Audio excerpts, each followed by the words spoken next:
আমরা যখন সমাবেশ নিয়ে এনসিটিভি ভবনের সামনে যাই তখন আমাদের উপর নৃশংসভাবে হামলা করা হয়। 2000 গণঅভ্যুত্থানের পরে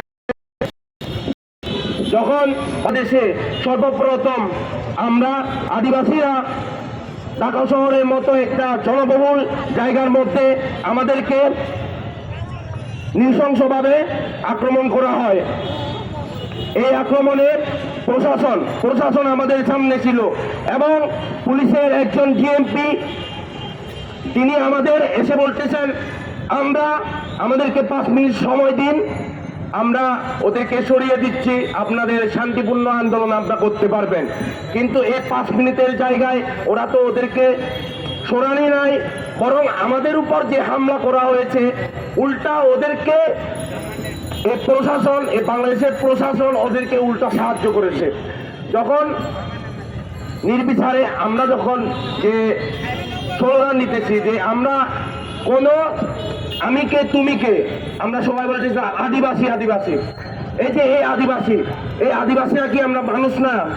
এই যে ঢাকার মতো একটা জনবহুল শহরে আমাদেরকে দিনে দুপুরে আমাদের উপর যখন আক্রমণ করা হয় তখন তো এই প্রশাসন কিছু করে না।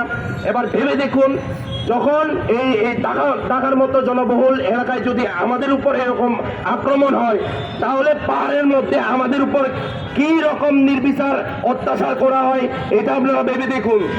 এই যে নতুন বাংলাদেশ কার চাচ্ছে, কার জন্য করা হয়েছে এটা আমরা বলতে পারি না। কারণ এই নতুন বাংলাদেশে আমরা শুধু আমাদের আদিবাসী হিসেবে যে আমাদের সাংবিধানিক স্বীকৃতি এবং পাঁচতপুত্রকে যোগ করার জন্য আমাদের যে দাবি, এই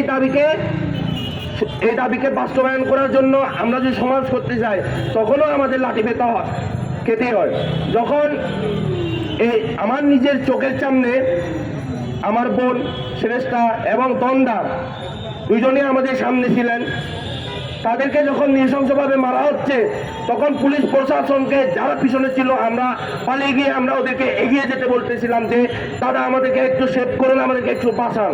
কিন্তু ওনারা তখনও নাটকীয়ভাবে ওই যে বাংলার যে মুভিগুলো আছে, বাংলার মুভিতে যখন সব মারামারি পড়ে যেমন পুলিশরা লাস্ট পর্যায়ে এসে পৌঁছায়, ঠিক ওইভাবেই যখন আমাদেরকে লাঠিপেটা করে যখন আহত করা হলো, রক্তাক্ত করা হলো, সেই সময়ে এসেই পুলিশ ওদের ভূমিকা পালন করেছে।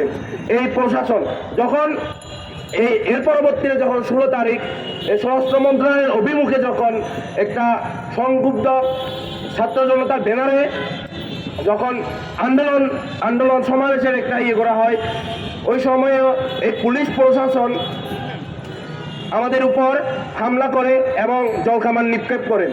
এই পুলিশ প্রশাসন আমরা এর আগেও দেখেছি, আমরা জুলাইয়ের 26-এর গণঅভ্যুত্থানেও আমরা দেখেছি যে ওরা স্বৈরাচার সরকারের পক্ষে আওয়ামী মদদে ওরা